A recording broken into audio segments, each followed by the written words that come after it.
Hello everybody and welcome to the Reside Daily Bite. I'm your host, David Doucette, and today I want to talk to you a little bit about an FHA loan and what all that means.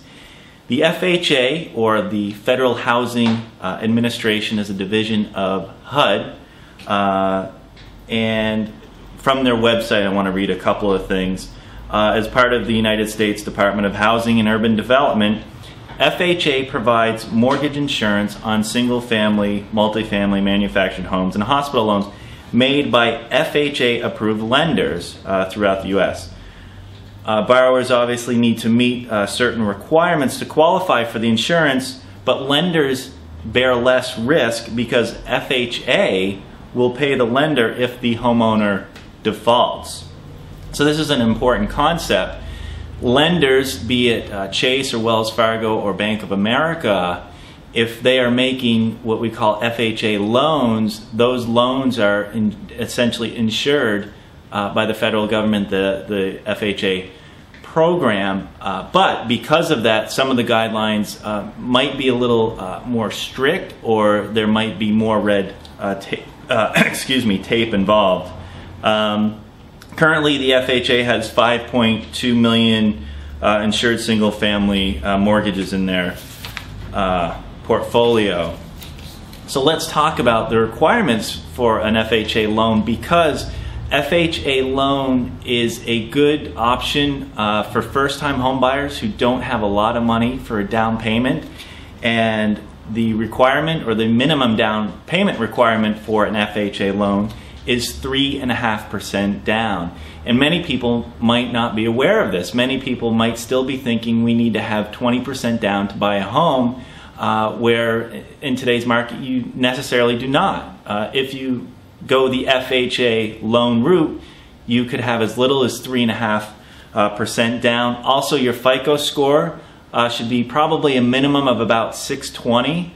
I've heard in some circles 580, but that sounds a little low, but more like 620. And it's typically going to take longer to close an FHA loan because there's just a little more paperwork and such involved. Might take a minimum of 45 days to close an FHA loan.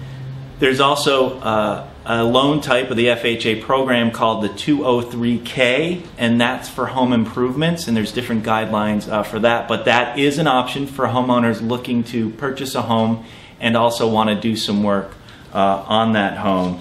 Let's see.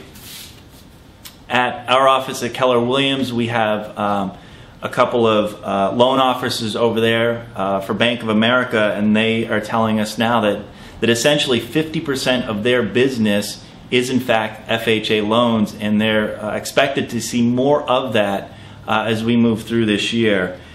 An interesting note is, if you're considering an FHA loan, condos, the condo building needs to be approved for FHA financing. So if you're thinking of that, make sure you're talking to your realtor or your loan officer about that.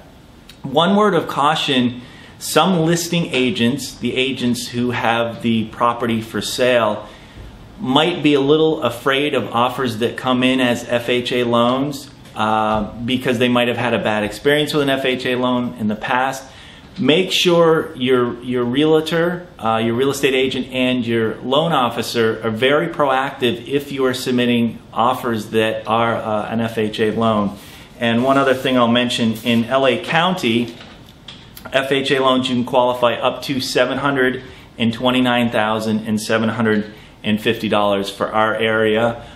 You can go online and check your area because the limits will differ by county. You can check out FHA.gov, which will redirect you to the HUD website. Little difficult to pull some of the information. You might be better off doing a Google search to find some more information on FHA guidelines, but by all means, talk to your realtor and your real estate agent, and also your loan officer, and also your CPA. Thank you for tuning into the Reside Daily Bite. I'm your host, David Doucette.